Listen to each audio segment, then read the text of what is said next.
Whatever it takes, I'm going to get to you guys, all right? Walter gets agents excited, gets them pumped up. And guess what? All the other top producing real estate agents understand this concept also. He brings so much energy when he comes to the audience. It's a great learning experience, and it also gives them a unique opportunity to get a different perspective on how to attain more business.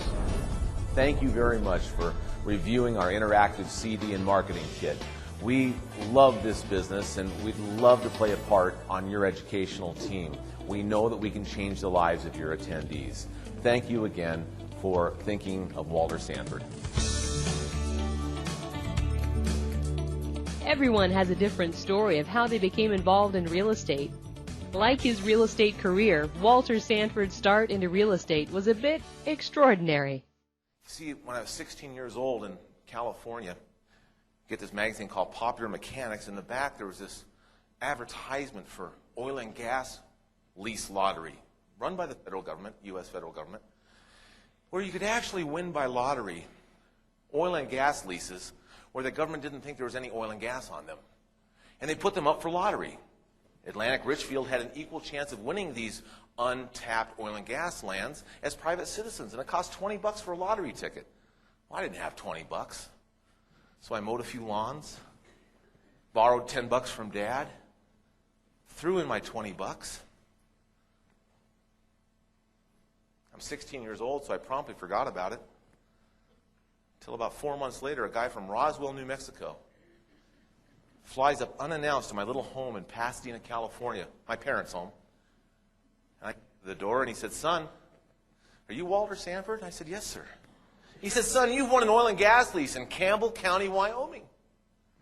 I said, "Cool." He says, "You don't understand. I'm prepared to pay you $10,000 to the rights to that lease tonight." I heard a bump in the living room. It was my dad rolling off the couch, getting up screaming, "Don't take the first offer!"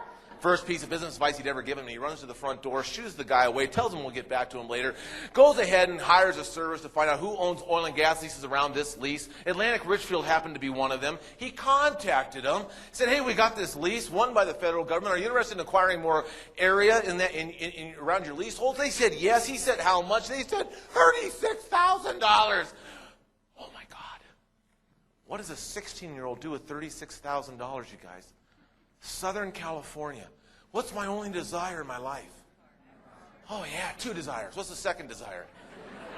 Yeah, chicks. So, what got the best chick? What kind of car? Porsche! So I went to Dad and I said, "I got the plan for my money." And he said, "Son, you forget, I put in half the money." Shoot. 18 grand still bought a used 914. So I came on plan B. He says, "That's not going to happen." He says, "It's a hot real estate market here in the 70s, and you can't lose. My dad says, my real estate broker told us we can't lose. We're buying a fourplex with the proceeds." And he says, "Son, we're going to teach you how to run it." I said, "Dad, what about the car?" He said, "Son, I haven't forgotten about the car." Dad held out $400 for, you know what you can buy for $400 30 years ago? Pretty much the same thing you can buy now, a red Datsun. You guys know what a Datsun is pre-Nissan. And my dad, the world's greatest salesperson, he said, "Son, what you do is you put the blonde in the Datsun and you drive her by the fourplex. You explain to her that you own it, and he promised me that the same thing would happen." So I'm a proud owner of a fourplex in El Monte, California, cleaning human hair out of the corners of bathrooms on my days off. But you guys would come by and say, "Hey, we need listings. It's a hot market. We can double your money." I said, "Let me get Dad's okay." Dad said, "Sure." You put it on the market. You sold it in 2 weeks. You doubled my money. I asked you, "Can this always be done?" And you all said in unison, "Of course, you can't lose money in real estate." I said, "Let's do it again."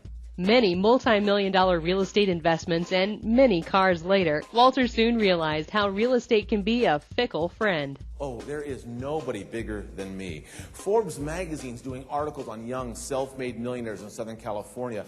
I told them I don't have the time. Oh, gosh, I'm big! Until 1979 rolls around. Anybody around in 79? What happens at 22.5% mortgage interest rates, guys? What happens? Nothing happens. You have to wait for your phone to ring. It's like you have to check it for dial tone because nothing happens. And that's what I got caught in, about 400 units worth, about 1981, at 21% mortgage interest rates. And I started losing buildings, which, by the way, is okay in California because we have something called the anti-deficiency statute in California, which says, hey, lose as much money at the banks as you'd like because they can't come after you personally. Guess what isn't true in Seattle and Phoenix, guys? They owned me. I graduated from college $1.7 million in debt. I said, Dad, what the heck do you do now? Dad said, get a job. What job, you guys, do you think I'm uniquely qualified for? Let me see. I've lost more money in real estate than most people have ever made in 5 or 6 lifetimes. He said I was uniquely qualified to become a real estate agent. So I had one house left that didn't have a kitchen. We were working on it. It hadn't been foreclosed on, so I moved into it. It was in Long Beach, California. I got my real estate license, and I went and interviewed. I thought you had to interview for a real estate job, and I did. She said, Walter, why do you want to become a real estate agent? I said, well, Rita, I got to make like $44,000 a month before I can even buy groceries. And she said, you're hired. And from there, Walter stormed the Long Beach market to become one of the top realtors in the nation. Now Walter takes his personal experiences to share his success with other top real estate agents. Profitable and unique lead generation systems, real estate service team building, refined buyer services, and more. First of all, I control a good niche of the for sale by owners. I'm showing you 4 for sale by owners that probably no one else will ever show you that meet your needs. Number 2, I looked at my personal database that I've been accumulating for a year or 30 years. Yeah, they don't care. And I have 4 clients who own a home of exactly what you're looking for. I'm going to call them to see if they ever consider selling it. Number 3, I went back to the expires and I found 5 properties that had been on the market at one time. I'm going to go ahead and write them a letter and ask if they're interested in going ahead and selling their home.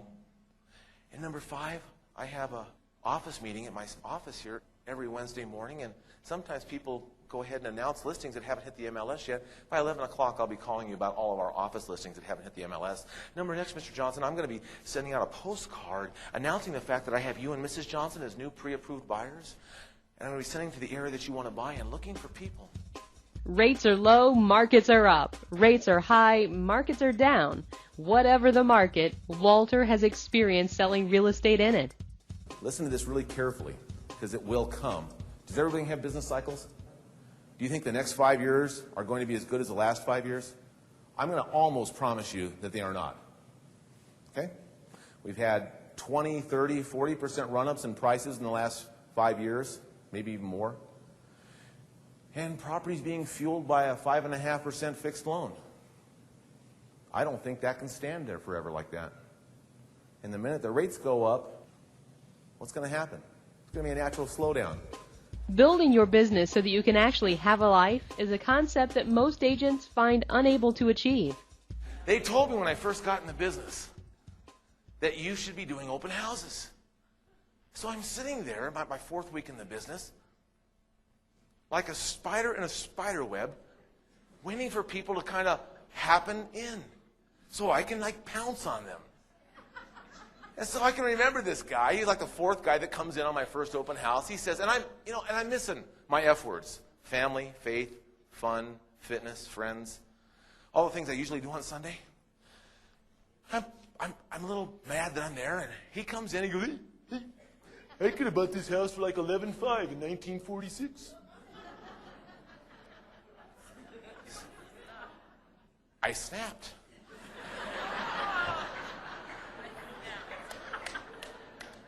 After my 4th week in the business, I said, hey, loser, why didn't you? And when I got home, I figured, okay, I'm not cut out for this open house stuff. But I kept really good records. And I figured out where my business came from, and a lot of clients actually came from an open house. I go, oh man, I can't believe I should probably have to do these things to meet the public. And so I started working on how can I make it fun. Remember, let's go back to the lead generation stuff. How can I make this thing fun? So I do 15-minute open houses. Hang in there with me. An innovator and creator for the last 30 years, Walter Sanford brings a passion and unique perspective to audiences, sharing his experience, his systems, and his strategies. Let Walter Sanford put his experience into action for you.